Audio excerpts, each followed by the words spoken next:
Digital கைது என்ற பெயரில் நடக்கும் மோசடி குறித்து எச்சரிக்கை விடுத்துள்ள RBI பதற்றமடைந்து வங்கி விவரங்களை பகிர வேண்டாம் என அறிவுறுத்தியுள்ளது. நாடு முழுவதும் அரங்கேறி வரும் டிஜிட்டல் கைது என்ற சைபர் மோசடி குறித்து ரிசர்வ் வங்கி எச்சரித்துள்ளது. டிஜிட்டல் கைது மோசடியில் குற்றவாளிகள் முதலில் ஒரு சாதாரண தொலைபேசி அழைப்பை மேற்கொண்டு பின்னர் நம்ப வைக்க வீடியோ அழைப்புக்கு மாறுவார்கள்.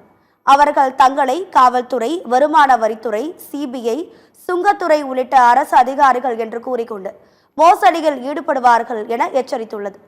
பண மோசடி, போதைப்பொருள் கடத்தல் அல்லது வரி ஏய்ப்பு போன்ற கடுமையான வழக்குகள் உங்கள் மீது அல்லது உங்கள் குடும்ப உறுப்பினர்கள் மீது பதிவு செய்யப்பட்டுள்ளதாக அச்சுறுத்துவார்கள் என்றும், வழக்கு விசாரிக்கப்படும் வரை ஒரு குறிப்பிட்ட தொகையை தங்கள் கணக்கிற்கு மாற்றுமாறு அழுத்தம் கொடுப்பார்கள் எனவும் தெரிவித்துள்ளது. இதுபோன்ற அழைப்புகள் வந்தால் பதற்றமடைந்து வங்கி விவரங்களை பகிர வேண்டாம் என RBI அறிவுறுத்தியுள்ளது.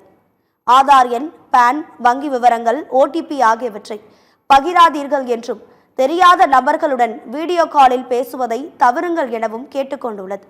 இத்தகைய மோசடி குறித்து cybercrime.gov.in என்ற இணையதளத்தில் அல்லது 1930 என்ற எண்ணிலோ புகார் அளிக்கலாம் எனவும் தெரிவித்துள்ளது.